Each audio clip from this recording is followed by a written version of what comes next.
Any conversation about neurofeedback has to begin with a look at the brain. The brain is really an information engine. It's really oriented toward processing lots and lots of information at the same time.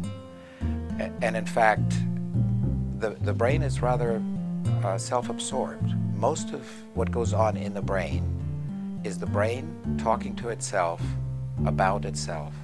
One key aspect of brain function is that neurons don't act alone. We've got 10 billion neurons up there in our glorious cortex, and if one of them does or doesn't do its thing, that can't really matter. If it can't matter, we can't suddenly have an automobile accident because some single neuron is acting up. So when we're looking at the EEG, for example, we're looking at those bunches of neurons performing in groups. The EEG is composed of a range of frequencies, all the way from 0 to more than 100 hertz, and the brain cares about each one. With our specially designed tools, we can now teach people how to generate more or less of these specific frequencies, and that has implications for brain function.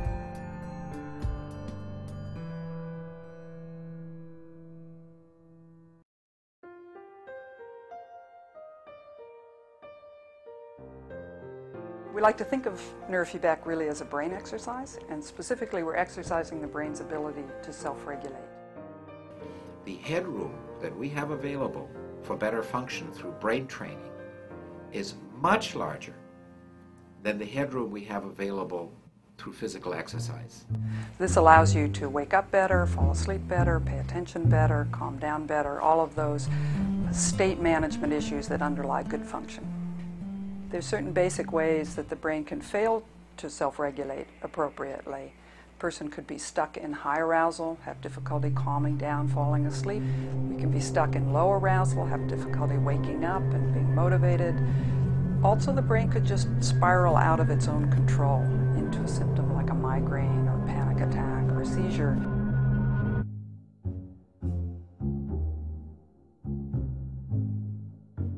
At my worst, I was having a pretty major migraine several times a month that would last generally 3 days and sometimes would last longer, like 5 days.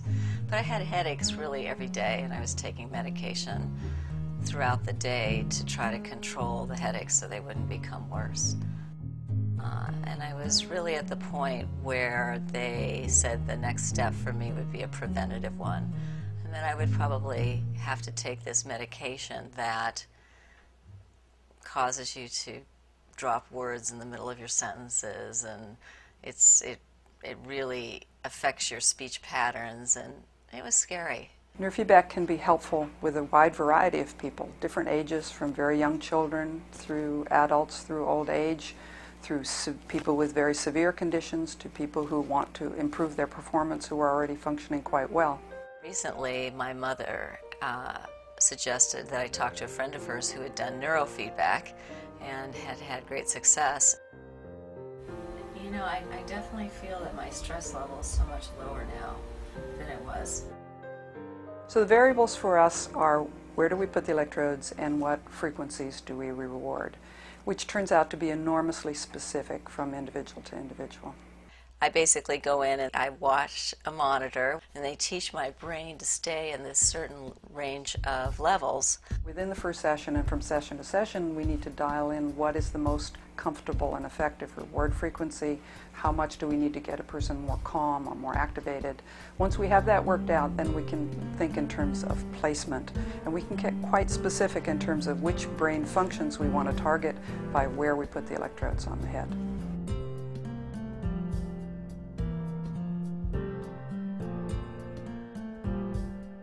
Neurofeedback session starts with putting electrodes on the head to measure the brain waves. Nothing goes into the brain, but we're measuring what the brain is already doing. And then we use those brain waves to drive the video game, which is the feedback to the client. For example, with inner tube, when the brain is achieving the goals that we set, then the rocket ship accelerates, makes more exhaust, which is a reward. If your brain goes off in the wrong direction, then a black fog comes in and obscures the tunnel.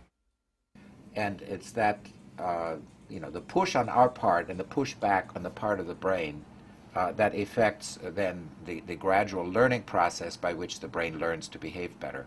From day one of my sessions in neurofeedback, my headaches have started to decrease. I mean, it started to happen right away.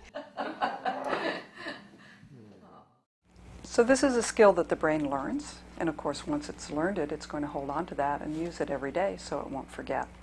We start to see change rather immediately with neurofeedback. It has some impact within the first session or the first few sessions. Then we like to think in terms of 20-session blocks, because 20 sessions is enough to get a significant measurable change, and at that point there's a decision to be made of whether to go forward or whether we're done. So how's your head right now? It's pretty good. But over a number of sessions, we can get the brain to adopt a different style of functioning, which it then owns. And the person can then have a choice. Say, hey, I don't need to live in anxiety anymore.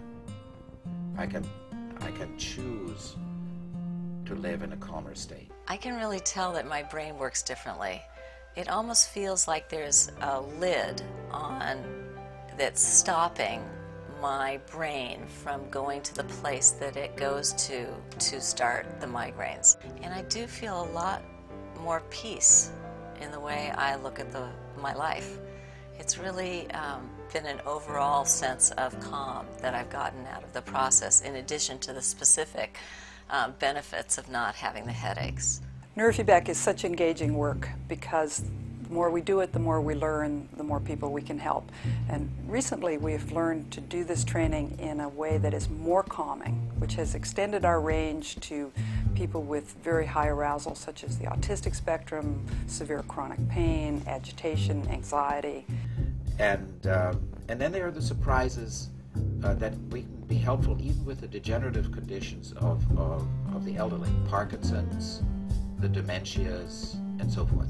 This is the frontier of neuroscience, and literally everything that the brain manages is coming within our reach. This has relevance to the children who are failing in our schools, to the homeless who are mentally ill, to the criminal population, to the addict in our society, to the elderly who are failing in their memory and their other capacities. And at the other end, it's useful to the sports performer who's at the top of his game, to the corporate executive, and to the stressed out housewife. Across the board, name it, it is useful and worthwhile to train the brain to better function. The potential is huge.